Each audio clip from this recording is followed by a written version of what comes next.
नमस्कार, news India देख रहे हैं आप और आपके साथ मैं हूं सुरभि तिवारी। राजधानी एक्सप्रेस खबरों का वक्त हो चला है और सबसे पहले हरियाणा से जुड़ी ये खबर आपको बता देते हैं। दरअसल हरियाणा के रोहतक में एक छात्रा की खुदकुशी का मामला तूल पकड़ता जा रहा है। इस मामले में हरियाणा के पूर्व सीएम भूपेंद्र सिंह हुड्डा ने जांच की मांग भी की। उन्होंने कहा कि राज्य सरकार छात्र की खुदकुशी की जांच सीबीआई या फिर हाईकोर्ट के सिटिंग जज से कराए। भूपेंद्र हुड्डा ने यह भी कहा कि जांच से पता चल पाएगा कि दूध का दूध पानी हो जाएगा और साथ ही इस मामले में जो भी दोषी हो उसके खिलाफ कार्रवाई की जानी चाहिए। और अगर ये स्पष्ट हो जाता है कि इसमें दोषी कौन है तो फिर उसी प्रकार से कार्रवाई भी हो पाएगी। आपको बता दें कि मृतक छात्रा भिवानी के लोहारू कॉलेज में पढ़ाई कर रही थी। फिलहाल इस बात की जानकारी नहीं मिल पाई है कि छात्रा ने किस हालात में अपनी जान दी है।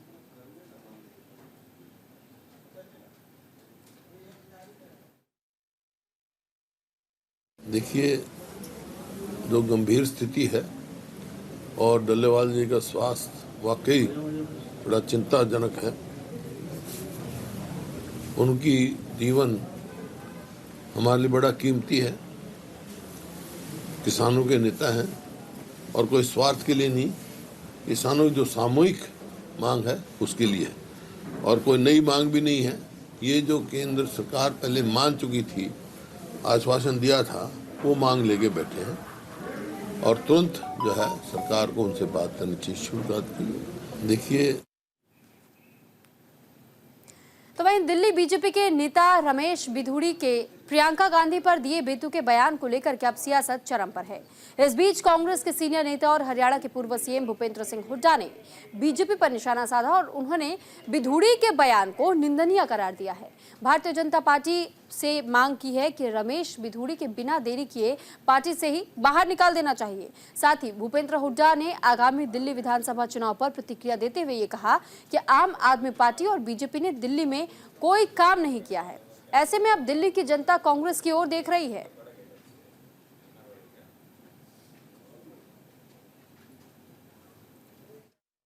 तो बात क्यों उठा नहीं रहे कोई? लोगों की क्या समस्या है? स्वास्थ्य तो ये होना चाहिए, लोगों की क्या समस्या है, नीतियों पे उठाएं बात। क्यों? कुछ अचीवमेंट है नहीं इनके पास। दोनों पार्टी ऐसी हैं वहां, तो इसी वास्ते लोग कांग्रेस की ओर देख रहे हैं, भाजपा भी और आप पार्टी भी। अब लोगों की तो बात क्यों उठा नहीं रहे कोई? लोगों की क्या समस्या है? स्वास्थ्य तो ये होना चाहिए, लोगों की क्या समस्या है, नीतियों पे उठाएं बात। क्यों? कुछ अचीवमेंट है नहीं इनके पास। दोनों पार्टी ऐसी हैं वहां, तो इसी वास्ते लोग कांग्रेस की ओर देख रहे हैं, भाजपा भी और आप पार्टी। तो फिलहाल देखिए, रमेश बिधूड़ी ने जिस प्रकार का बयान दिया था और इसके बाद से ही तमाम राजनीतिक दलों की ओर से भी प्रतिक्रियाएं सामने आई और बीजेपी को महिला विरोधी बता दिया गया। अब इसी को लेकर के भूपेंद्र हुड्डा की ओर से भी ये कहा गया कि बीजेपी रमेश बिधूड़ी को आखिर बाहर का रास्ता पार्टी से क्यों नहीं दिखाती है जब वो इस प्रकार की बयानबाजियां करते हैं। और साथ ही साथ देखिए, इससे पहले आपको याद होगा कि किस तरीके से आम आदमी पार्टी ने भी इस पर सवाल खड़े किए थे रमेश बिधूड़ी के बयान को लेकर के, और कांग्रेस लगातार जहां हमला कर रही है, तो इस बीच हरियाणा से भूपेंद्र हुड्डा का यह बयान सामने आया और भूपेंद्र हुड्डा ने यह कहा है कि बीजेपी को इस बारे में सोचना चाहिए और रमेश बिधूड़ी को तत्काल प्रभाव से पार्टी से बाहर का रास्ता दिखा दिया जाना चाहिए।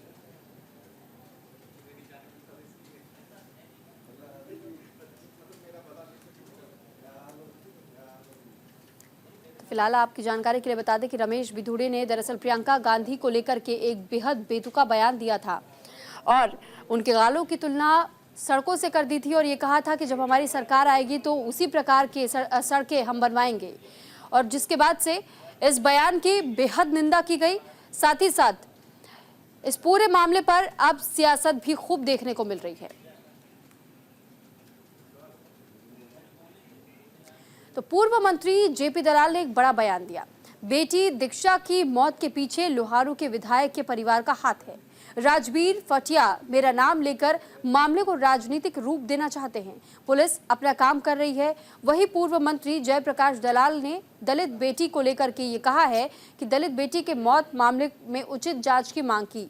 साथ ही विधायक राजवीर पर निशाना भी साधा और कहा है कि मंत्री कृष्ण बेदी की गाड़ी का घेराव किया गया।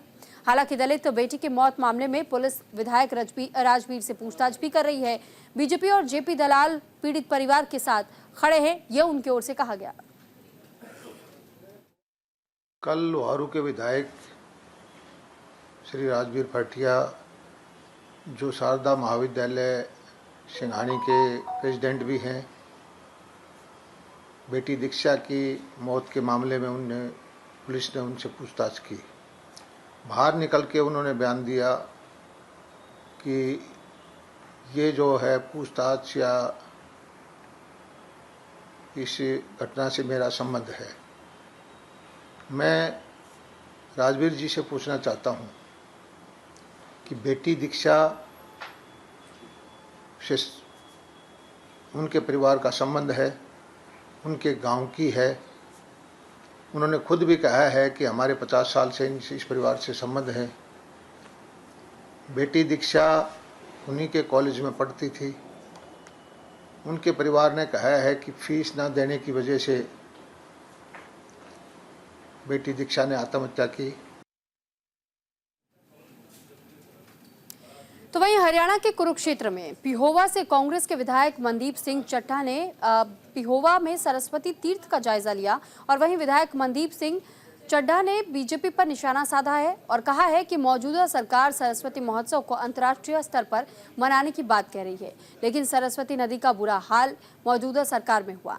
साथ ही विधायक मनदीप सिंह चड्ढा ने ये कहा है कि सरकार पर सरस्वती नदी के साफ सफाई में लापरवाही बरतने का भी आरोप लगाया है और ये भी कहा कि कांग्रेस के राज में सरस्वती नदी के सौंदर्यीकरण के लिए जो काम किया गया था उसको भी मौजूदा सरकार संभाल कर नहीं रख पाई। देखिए, सरस्वती के जीर्णोद्धार के लिए चड्ढा साहब ने आते ही तत्कालीन जो एसडीएम थी मैडम सुमेधा कटारिया जी, उनकी अध्यक्षता में एक टीम बनाई और सरस्वती इतनी सुंदर उसकी कायाकल्प हुई कि लोग वहाँ पर सुबह एक पिकनिक स्पॉट की तरह वहाँ पर सैर करने जाया करते थे। और अब हालात ये हैं कि उसी आप पहचान ही नहीं पाते कि वो सरस्वती एक गंदगी और बदबू पानी में, दूसरा झांसा से लेकर यहाँ तक सरस्वती तक चड्ढा साहब ने पाइपलाइन बिछवाई थी।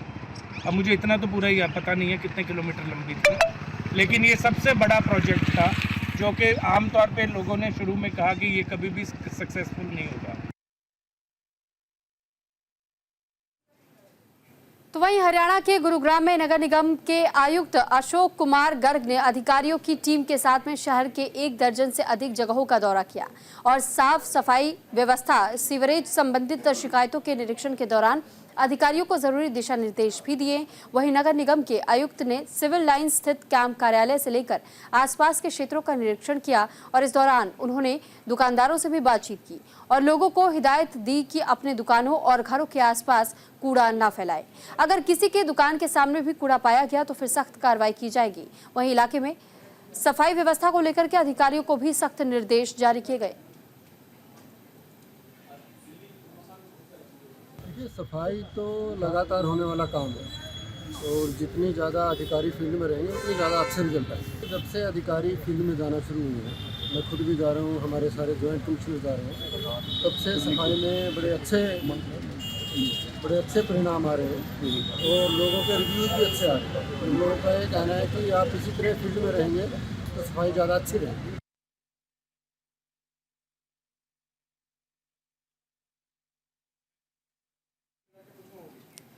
तो वहीं दूसरी ओर हरियाणा के पलवल में युवा अधिकारिता, उद्यमिता, खेल और कानून और विधायी राज्य मंत्री गौरव गौतम ने बड़ा बयान दिया। उन्होंने ये कहा है कि प्रदेश सरकार सीएम नायब सिंह सैनी के नेतृत्व में गांव-गांव का विकास किया जा रहा है।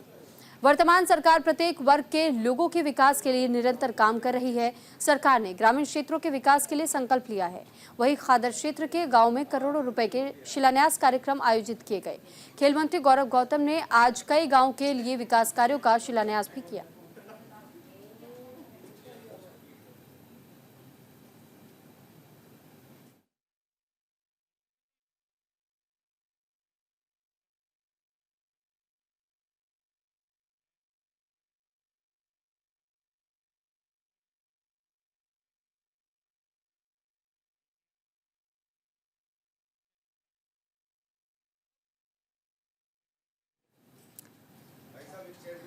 तो फिलहाल देखिए गांव के विकास के लिए लगातार प्रयास किए जा रहे हैं और साथ ही साथ कई गांव के लिए विकास कार्यों का शिलान्यास करने के लिए गौरव गौतम यहां पहुंचे।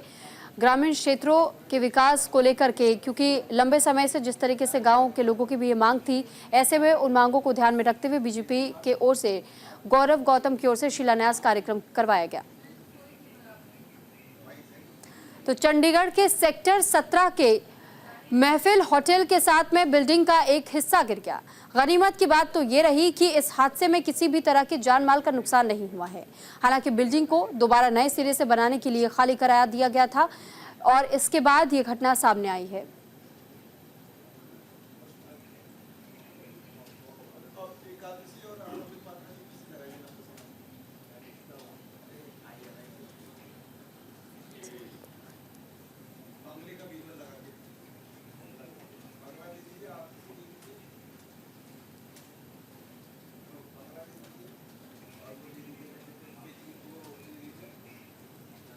तो वहीं देखिए कुरुक्षेत्र में बढ़ते अपराध पर नकेल कसने के लिए पुलिस ने चौकसी बढ़ा दी है और पुलिस ने हाल ही में लूट के मामले में बड़ी कामयाबी भी हासिल की है। दरअसल 2 आरोपियों को इस पूरे मामले को लेकर गिरफ्तार भी किया जा चुका है और गिरफ्तार अपराधियों पर लूट के 1 दर्जन से ज्यादा मामले दर्ज बताए जाते हैं। दोनों अपराधी फरार चल रहे थे लंबे समय से, जिनकी तलाश पुलिस को थी। पुलिस ने सूचना मिलने के बाद से दोनों अपराधियों को फिलहाल धर दबोचा है। आपको बता दें कि आरोपियों पर लूट के अलावा भी कुरुक्षेत्र में एनडीपीसी एक्ट के तहत भी एक मामला दर्ज है और इन आरोपियों ने शाहबाद में मोबाइल चोरी की घटना को भी अंजाम दिया है।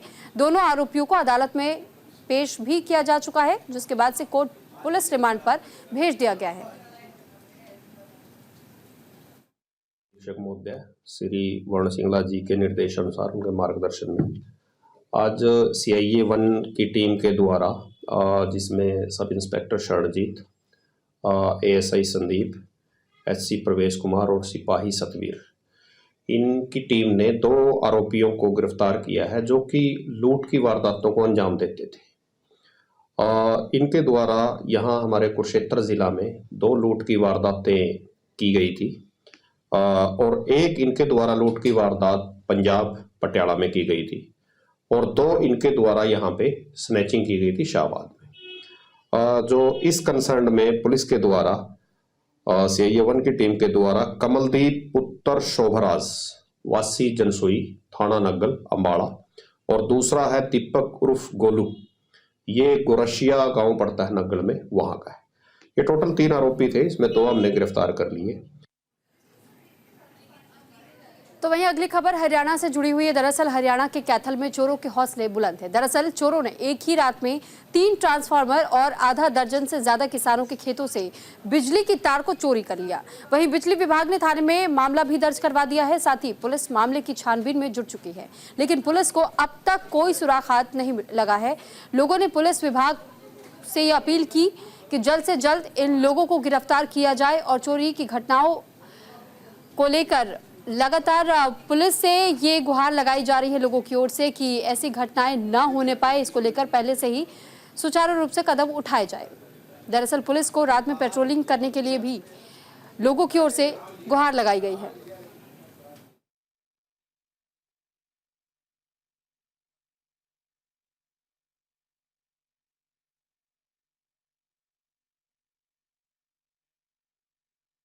परसों रात चोरी हुई है, धुंध पई सी, ਉਹਦੇ ਕਾਰਨ ਹੋ ਕੇ चोरी हुई है। तो गड्डी आई है, चोर आए ने बहुत ग्रोह तगड़ा, वो सब आंढ गवांढ कई ट्रांसफार्मर ला के लगे। उसकी कार्रवाई जे कुछ नहीं हैगी जी, गए थाने, वो कहते ने ਉਹੀ करनगे, बिजली बोर्ड ही करेगा। ਅਸੀਂ ਮੰਗ ਕਰਨਾ ਜੀ ਇਹਨਾਂ ਦੇ ਪ੍ਰਸ਼ਾਸਨ ਇਹਨਾਂ ਦੇ ਸਖਤੀ ਕਰੇ, ਸਖਤੀ ਨਾਲ ਚੋਰ ਗਰੋਹ ਫੜਿਆ ਜਾਏ ਤੇ ਕਿਸਾਨ ਦਾ ਬਚ ਸਕੇ। ਜ਼ਿਮੀਂਦਾਰ ਨੂੰ ਬਹੁਤ ਤਕਲੀਫ ਹੈ ਲਿਆਉਂਦੀ ਇਹ ਚੀਜ਼ ਟਰਾਂਸਫਾਰਮਰ ਦੀ। ਕੀ ਹੋਇਆ ਜੋ ਆਪਾਂ ਸਵੇਰੇ ਆਏ ਆ ਤੇ ਟਰਾਂਸਫਾਰਮਰ ਦੇ ਘੁੱਗੀ ਕਾ ਵੀ ਟੁੱਟੀ ਹੈ। ਜਦ ਦੇਖਿਆ ਤੇ ਜੋ ਅੰਦਾਜ਼ਾ ਲਾਉਂਦੇ ਰਹੇ ਕੀ ਹੋਇਆ ਕਿਉਂ ਹੋਇਆ ਤੇ ਜ਼ਿਆਦਾ ਸਾਰਾ ਸੋਚ ਕੇ ਦੇਖਿਆ ਕਿ ਆਪਣਾ ਹੁਣ ਕਿਹੜੀ ਗੱਲੋਂ ਛੱਡ ਗਏ ਨੇ, ਸਿਲਵਰ ਸੀ ਤਾਂ ਛੱਡ ਗਏ ਨੇ ਜਾਂ ਕੋਈ ਲੰਘਦਾ ਰਾਹੀ ਆ ਗਿਆ ਤਾਂ ਛੱਡ ਗਏ। ਸਤਿਗੁਰ ਜਾਣਦਾ, ਟੁੱਟਾ ਪਿਆ ਸੀ ਸਾਡੇ ਅੰਦਰ ਦਾ। ਇਹ ਕਿਹੜਾ ਪਤਾ ਲੱਗਦਾ ਹੁਣ ਕਦੋਂ ਆਏ ਨੇ ਕਦੋਂ ਗਏ ਨੇ। ਉਹ ਉਹਨਾਂ ਭੰਨਿਆ ਆ ਕੇ 2 ਘੁੱਗੇ ਭੰਨੇ ਨੇ, ਤੋਂ ਤਾਰਾਂ ਕੱਟੀਆਂ ਨੇ, ਤਾਰਾਂ ਕੱਟ ਕੇ ਉਹਨਾਂ ਨੇ ਤੇ ਆਪਣਾ ਭੰਨਣ ਲੱਗੇ ਨੇ ਤੇ ਪਤਾ ਨਹੀਂ ਕੋਈ ਬੰਦਾ ਆ ਗਿਆ, ਰੱਬ ਜਾਣੇ ਪਤਾ ਨਹੀਂ ਕੀ ਬਣਿਆ।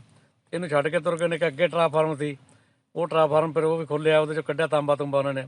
ਇੱਕ ਉਦੋਂ ਅੱਗੇ ਸੀ ਉਹ ਸਾਰਾ ਹੀ ਖੋਲ੍ਹਿਆ। ਅੱਗੇ ਸਨ 2 ਮੋਟਰਾਂ, ਉਹਨਾਂ ਦੀਆਂ ਤਾਰਾਂ ਵੱਢ ਕੇ ਲੈ ਗਏ। ਬਹੁਤ ਨੁਕਸਾਨ ਤੇ ਬਹੁਤ ਕਰਕੇ ਨੇ 4 ਚੁਫੇਰੇ ਉਹ।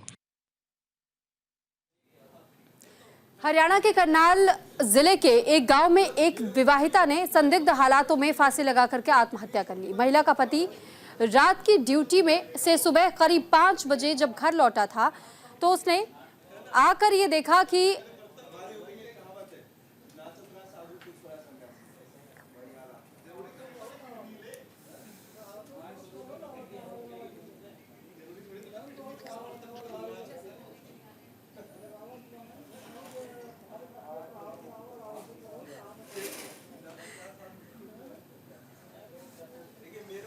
तो फिलहाल ये पूरा मामला आपको बता दें। दरअसल जिस महिला की आत्महत्या की खबर मिली थी, उसके बाद से ये बताया जा रहा है कि महिला की मानसिक रूप से हालत ठीक नहीं थी, जिस कारण उसने आत्महत्या की है, ऐसी आशंका जाहिर की जा रही है। हालांकि इस पूरे मामले को लेकर के पुलिस अब तफ्तीश में जुट चुकी है। कई लोगों से बातचीत करते हुए जानकारी भी जुटाने की कोशिश पुलिस की ओर से की जा रही है। साथ ही ये भी जानकारी आपको दे दें कि इस महिला की 2 बच्चियां भी थी जो बेहद छोटी बताई जा रही है। हालांकि आखिर क्या कारण रहा, क्योंकि परिजनों की ओर से बताया जा रहा है कि महिला मानसिक रूप से पहले से ही बीमार थी, लेकिन सच्चाई क्या है इसको जानने के लिए पुलिस लगातार लोगों से भी पूछताछ कर रही है।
हरियाणा के करनाल का ये पूरा मामला हम आपको बता रहे हैं, जहां पर एक महिला ने अपने ही घर में आत्महत्या कर ली और इसके पीछे की वजह परिजनों की ओर से बताया गया कि महिला पहले से ही मानसिक रूप से परेशान थी और उसके दिमागी तौर पर भी हालत ठीक नहीं थी, जिस वजह से उसने आत्महत्या की होगी। हालांकि अभी भी क्या कुछ पूरा मामला रहा है इसको जानने की कोशिश पुलिस की ओर से की जा रही है और लोगों से भी पूछताछ की जा रही है।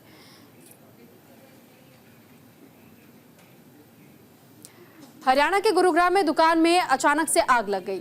साथ ही ये जानकारी आपको दे दें कि आग किन कारणों की वजह से लगी, अभी भी इसके बारे में पता लगाने की कोशिश की जा रही है। हालांकि आगजनी की घटना में 2 लोग झुलसकर बुरी तरह घायल हुए। वहीं बाप और बेटे को गंभीर रूप में दिल्ली के सफदरजंग अस्पताल भेजा गया है। उनका इलाज इस वक्त जारी है। दोनों की हालत इस वक्त गंभीर बनी हुई है। बता दें कि शॉर्ट सर्किट के कारण दुकान में आग लगने की खबर मिली है। आग लगने की घटना सीसीटीवी में भी कैद हुई। आग लगने के बाद से स्थानीय लोगों में इस वक्त डर का माहौल भी देखने को मिला था। हालांकि समय रहते ही फायर ब्रिगेड की टीम को जानकारी दी गई, जिसके बाद फायर ब्रिगेड मौके पर पहुंचा और उसके बाद आग पर काबू पाने की जद्दोजहद की गई। अगर ये राजू गजकवाड़ा के सामने ही है, तो मैं अभी भजन संध्या से आया था, तो यहाँ देखा तो थोड़ी सी आग लग रही थी। मेरा बेटा और भतीजा दोनों वो बुझाने लगे उसके साथ, तो उसकी लेबर ऊपर थी 8-10 आदमी, उसको खोलने के लिए बोल गया, एकदम आग लगी और बाप बेटे दोनों जल गए वो पूरी तरह और रोड पे घूम रहे थे। इतने हम आए, उसे लपेट का उसे कपड़ा लपेट के उसको शांत किया, फिर उनको टैक्सी से अस्पताल भेजा, टैक्सी रोकेंगे फिर अस्पताल भेजा उससे।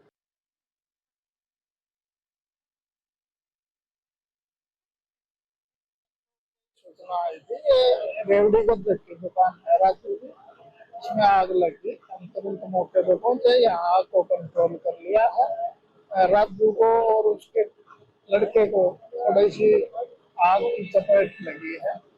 बाकी 2 आदमी थे वो निकाल दिए गए सुरक्षित। पुलिस कंट्रोल रूम से सूचना जो मिली थी 2 बजे के आसपास की, ये रेवड़ी गच्चक की दुकान है और काफ़ी मशहूर दुकान है गुड़गांव की, और इसके जो मजदूर थे वो ऊपर छत पे थे और जो इसका ऑनर और ऑनर का जो बेटा है वो इमीडिएटली आग की सूचना प्राप्त करने के बाद जब यहाँ पे पहुंचे तो उनको ये इंफॉर्मेशन थी कि ऊपर मजदूर सो रहे हैं। तो जैसे उन लोगों ने नीचे का दरवाजा खोला और ऊपर जाने की कोशिश की तो आग की चपेट में आ गए वो, तो जिनको आगे फर्दर हॉस्पिटल के लिए रेफर कर दिया गया है।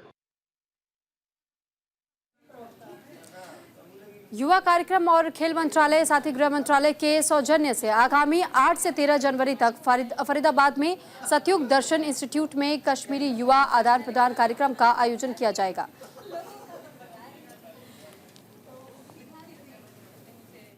जनवरी युवा कार्यक्रम एवं खेल मंत्रालय भारत सरकार और गृह मंत्रालय भारत सरकार के सौजन्य से कश्मीरी युवा आदान प्रदान कार्यक्रम का आयोजन 8 से 13 जनवरी तक सतयुग दर्शन इंस्टीट्यूट ऑफ टेक्नोलॉजी भोपानी फरीदाबाद में आयोजित किया जा रहा है। यह कश्मीरी युवा आदान प्रदान कार्यक्रम का मुख्य उद्देश्य हरियाणवी और फरीदाबाद की सांस्कृतिक विरासत रहन सहन से कश्मीरी युवाओं को रूबरू कराना है। यह कार्यक्रम विभिन्न सत्रों में आयोजित किया जाएगा जिसमें कश्मीरी युवाओं को कैरियर काउंसलिंग, नशा मुक्ति, राष्ट्र निर्माण में युवाओं की भूमिका जैसे सत्रों का आयोजन किया जाएगा। तो 8 जनवरी से 13 जनवरी तक ये विशेष कार्यक्रम सतयुग दर्शन ट्रस्ट के परिसर में आयोजित किया जा रहा है वसुंधरा में। और इस परिसर को ही क्यों चुना गया, मैं इसके विषय में बताना चाहूंगा कि ये ऐसा परिसर है जो अपने आप में ही आकर्षक है, अनूठा है, अद्भुत है, क्योंकि यहाँ पर जो ध्यान कक्ष विश्व का पहला स्कूल संभाव समदृष्टि का स्कूल बना हुआ है जहाँ पर मानवता का पाठ पढ़ाया जाता है। जो युवा हमारे पास आ रहे हैं कश्मीर से, उन युवाओं को भौतिक ज्ञान के साथ साथ आत्मिक ज्ञान के प्रति भी प्रेरित किया जाएगा कि कैसे वो शांत स्वभाव के व्यक्ति बन सकते हैं और एक अच्छे युवा बने, क्योंकि युवा जो है हमारे आने वाले कल का भविष्य है। और अगली खबर पंजाब से, जहां पंजाब के मुख्यमंत्री भगवंत मान ने अपने परिवार के साथ में गुरु गोविंद सिंह जी के पवित्र गुरुपर्व पर 10वें पातशाह जी के पवित्र तीर्थ स्थल गुरुद्वारा श्री भट्टा साहिब में मत्था टेका और उन्होंने गुरु के चरणों में घुटने टेकते हुए पंजाब की समृद्धि और सभी के कल्याण के लिए प्रार्थना भी की। इसी के साथ इस बुलेटिन में फिलहाल इतना ही। नमस्कार।